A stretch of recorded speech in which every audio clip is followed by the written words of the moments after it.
సీమ భూమి పగుళ్ళ నుంచి వచ్చిన వేడి ఆవిని వీల్చుకొని బతికిన వానిరా. నా గురించి తెలుసుకోవాలంటే రాయలసీమకెళ్ళు, రాళ్ళు చెప్తాయి. కత్తి మీద నాలుక పెట్టి టేస్ట్ చూడాలనుకుంటే కట్ అయిపోతుంది, జాగ్రత్త. ఇది రాయలసీమ గడ్డ, దీని కథ తెలుసుకో తెలుగు బిడ్డ. సీమ పౌరుషం చూపించమంటవా ఏంది? అన్ని సినిమాలలో సీమ డైలాగులు కొడుతున్నా అని అనుకుంటురా?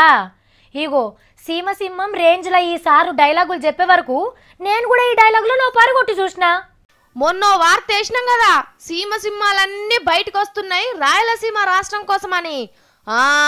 సింహాలను షికారు చేస్తేందుకు సైకిల్ మీద వచ్చిండు చంద్రుడు. తొడగొట్టకున్నా మీసం మెలయకున్నా నాది సీమే, నాపై ఉరుకుతున్నది సీమ రక్తమే అని ఇంద్రచంద్రారెడ్డి లెవెల్ ఇచ్చిండు సినిమా డైలాగులు.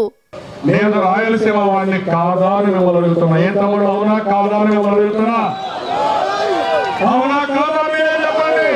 కరెక్టే సారు, నువ్వు కూడా చిత్తూరు సీమ సింహాన్వే. కానీ పబ్లిక్ నమ్ముతలేరు కదనే చంద్రన్న. పొద్దున లేస్తే అమరావతి మీదనే పొద్దెల్ల దియబడితివి. కర్నూలు లీడర్లు కన్నెర్ర చేయబట్టిరి, అనంతపురం వాళ్ళను ఆగం చేసినాం అనుకోబట్టిరి.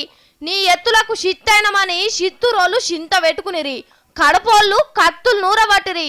ఎట్లా సారు? ముదాలు వీళ్ళ నమ్మిక కుదిరే పనులు చేయాలి సారు.